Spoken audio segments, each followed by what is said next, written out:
नमस्कार दोस्तों, आपका स्वागत है द नॉवल बुक्स चैनल पर। आज हम बात करने वाले हैं एक ऐसी किताब की जिसने करोड़ों लोगों की सोच बदल दी है। The psychology of money by Morgan Housel.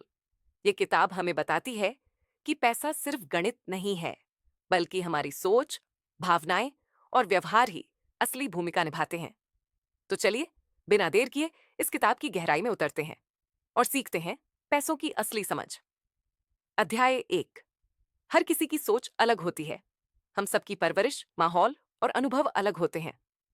एक इंसान जिसने गरीबी देखी है, वो पैसा जमा कर रखने में विश्वास करेगा। वहीं जिसने अमीरी देखी है, वो खर्च करने में डरता नहीं। इसीलिए पैसे के मामले में हर इंसान के फैसले अलग अलग होते हैं। सबक: दूसरों की तुलना मत करो, अपनी परिस्थिति समझो।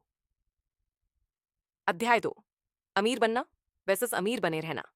अमीर बनना कठिन है, लेकिन अमीर बने रहना उससे भी कठिन। अक्सर लोग पैसा कमा लेते हैं, लेकिन लालच, घमंड या गलत फैसलों की वजह से सब गंवा बैठते हैं। असली खिलाड़ी वो है जो लंबे समय तक पैसा संभाल सके। सबक: पैसा कमाने के साथ साथ उसे बचाना और सुरक्षित रखना भी जरूरी है। अध्याय 3। धन वर्स अमीरी रिच। अमीर वो लोग जो महंगी कार, बड़े घर और शानो शौकत दिखाते हैं। वेल्थ, धन वो है जो दिखता नहीं, लेकिन आपके पास स्वतंत्रता, फ्रीडम और सुरक्षा, सिक्योरिटी लाता है। याद रखो, वेल्थ इज हिडन, यानी असली संपत्ति दिखती नहीं है। सबक: अमीर दिखने से बेहतर है संपन्न होना। अध्याय 4। बचत ही असली ताकत है। पैसा बचाना सबसे बड़ी आदत है। चाहे आप कितना भी कमा लें, अगर बचत नहीं है तो भविष्य असुरक्षित रहेगा। सेविंग्स आपको विकल्प, ऑप्शंस देती है और मानसिक शांति भी। सबक: सेविंग ग्रेटर ई अर्निंग। अध्याय 5। कंपाउंडिंग का जादू। पैसों की दुनिया का सबसे बड़ा नियम है कंपाउंड इंटरेस्ट। कंपाउंडिंग का मतलब है छोटा सा निवेश समय के साथ बहुत बड़ा बन सकता है। वॉरेन बफेट की 80% से ज्यादा संपत्ति 50 साल की उम्र के बाद बनी, सिर्फ कंपाउंडिंग से।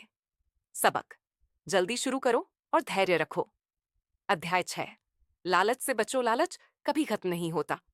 अगर आपको 10 लाख मिलते हैं तो आप 50 लाख चाहोगे, फिर 1 करोड़, फिर और ज्यादा।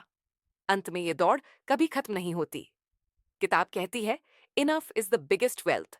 सबक: संतोष सीखो, वरना लालच आपको खत्म कर देगा। अध्याय 7। जोखिम और सुरक्षा का संतुलन। हर निवेश में थोड़ा जोखिम है, लेकिन पूरा पैसा खो देना सबसे बड़ी मूर्खता है।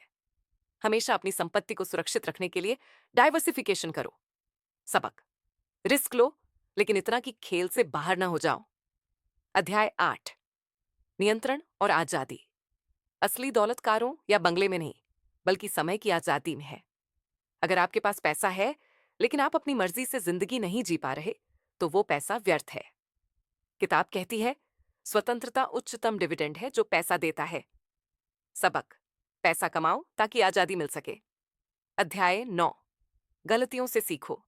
हर इंसान से वित्तीय गलतियां होती हैं। फर्क सिर्फ इतना है कि आप उनसे सीखते हो या वही गलती दोहराते हो। नुकसान से बचना बड़े मुनाफे से ज्यादा महत्वपूर्ण है। सबक: learn from mistakes, don't repeat दम। अध्याय 10। पैसा एक साधन है, लक्ष्य नहीं। पैसा कभी लक्ष्य नहीं होना चाहिए।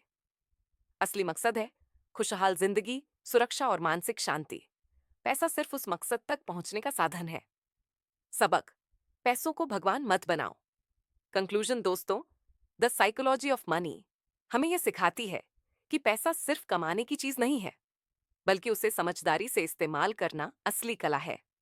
धन, धैर्य, सेविंग्स और सही मानसिकता, यही असली अमीरी है। Outro call to action. अगर आपको ये सारांश पसंद आया हो तो हमारे चैनल द नॉवल बुक्स को सब्सक्राइब करें, वीडियो को लाइक करें और दोस्तों के साथ शेयर करना न भूलें। धन्यवाद।